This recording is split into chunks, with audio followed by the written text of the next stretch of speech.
I mean, and people who have passions for those projects would do that. Yes, sir. You still have a democracy with voting? It'd be the ultimate democracy. It'd be the ultimate democracy, but you're not electing a person to represent you who could not even do what you want. You have the central database system, so if a city says, we've got this coming up, and this is how much resources it would take to do it. Not how much it costs. Do we have the resources?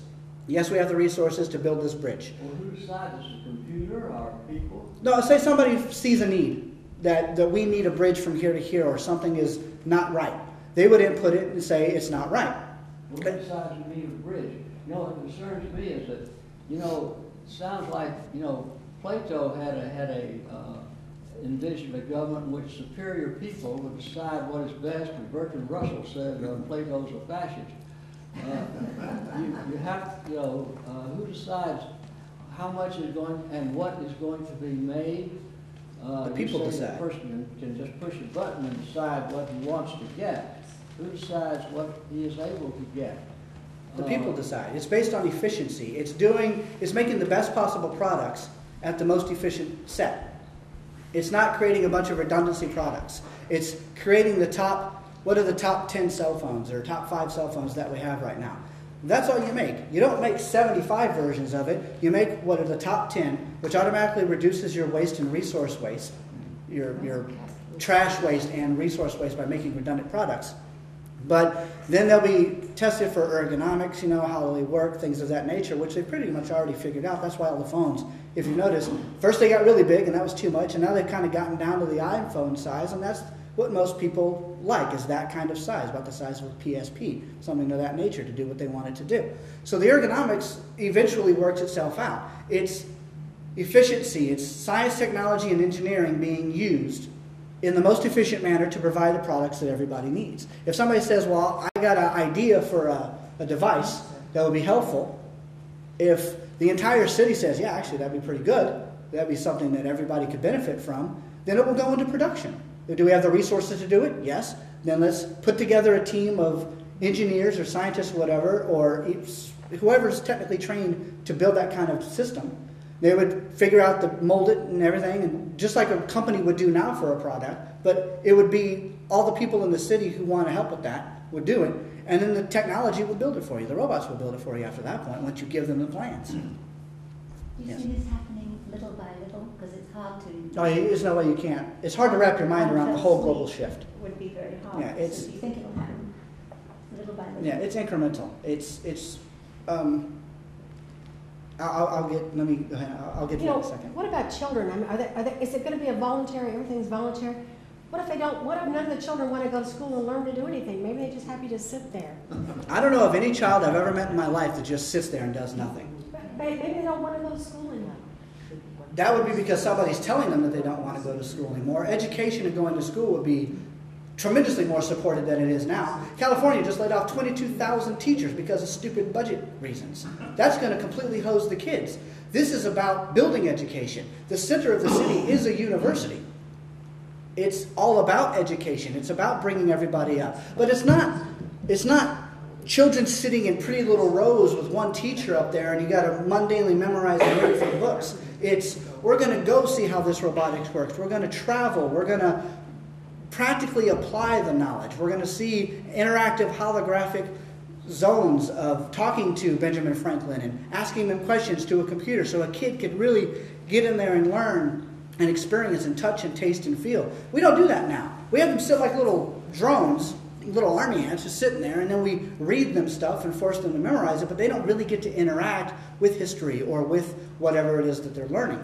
This is more robust than that. It's interactive. And right now, a lot of parents are homeschooling kids anyway because the system is broken. Go back there. I was going to ask basically the same thing. Your 6-year-old girl, where is she going to learn? Reading, writing, arithmetic? If she wants to be an engineer, space scientist, maybe you can teach her some of that. But if she wants to be a physician or a philosopher, who's going to teach her that? There's a school for that. There's an entire school set up. That's what the Central University system is. You still got basic education, the reading, the writing, the arithmetic and stuff. Who's going to teach her that? People who enjoy teaching. How? They don't have to worry about paying rent. They don't have to worry about food or bills or any of that. They're teaching because they enjoy inspiring youth. And there's plenty of people out there that are probably great teachers that aren't employed because of all these budget issues. You would, in a heartbeat, all those people would step up and be like, okay, let me get this straight. I can mold these young minds to think abstractly and to be dynamic and learned individuals. And I don't have to worry about paying for a roof over my head or what my salary is, because my life is covered by the technology abundance that we've provided ourselves. So we're going to use that, and I can teach. They would teach. I would teach. Who gets the better homes? No such thing as a better home. What? There's not? No. They're all exactly the same? No, they're not. They're not exactly, no. In fact, it's quite the opposite. You would go to a residential district, for example, and you would voice activate it with voice recognition to the computer. I want a home on this plot. It'd tell you what open plots of land haven't been already developed on in that area or outside the city. I'd like to have that plot of land right there. It's pretty nice. Okay. So let's get that. What kind of house would you like? Well, I'd like a house that's about this many thousand square feet because I've got this many family, and the computer would start modeling that for you. I want a dome top, or I want it up here, or can you give me 6 or 7 houses to look at? I like the roof of that, I like the floor plan of that, I like that. And it would start building your house for you. And then you would have the house that you want. You would be the architect of your own home based on what you like.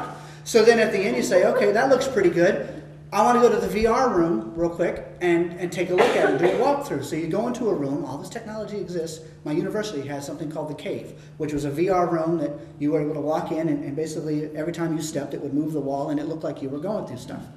And so you could go through and look at your house and walk around, walk up to the kitchen, it'd be flat at the time, but you'd say, you know what, that's actually lower than I thought it was. Can I get this counter raised up about 6 inches? The computer would lift it up. And so you would ergonomically design your house however you like it. And then when you're done, you say, yep, this is what I like. Okay, it'll be done in about 48 hours. It's pure fantasy. It'll never happen. Well, with a mindset like that, you're absolutely right. If it'll never happen, it'll never happen. I have an issue and a suggestion. Okay? The issue is that man, particularly the male sex by nature, but also females, is a very aggressive being. We are very territorial. We are very possessive. That mindset defeats the system, because nobody is going to sit aside and say, okay, I'll put all my values over here while you develop this new system where I don't have to worry about being aggressive, possessive, etc. So we're talking about a social change and a cultural change. It's almost an evolution, which we all know about, that will take hundreds and hundreds of years to take place. All right, so you're getting into the... Man will defeat the system because it goes against how they're built. Okay. The problem is... I can combat that, but go ahead. Although the end of all of this sounds pretty good, I don't know how we ever get there. Okay, and that ties into something she was asking. And So I have do a both. suggestion. Okay. That there be no zeitgeist movement. Some of the technology that you speak of, people being able to design their own homes, etc., can evolve regardless of any project or system. I mean, man's very good at making progress. Eventually, a lot of the technology that you speak of will develop. It already because it'll be exists. and much of it is.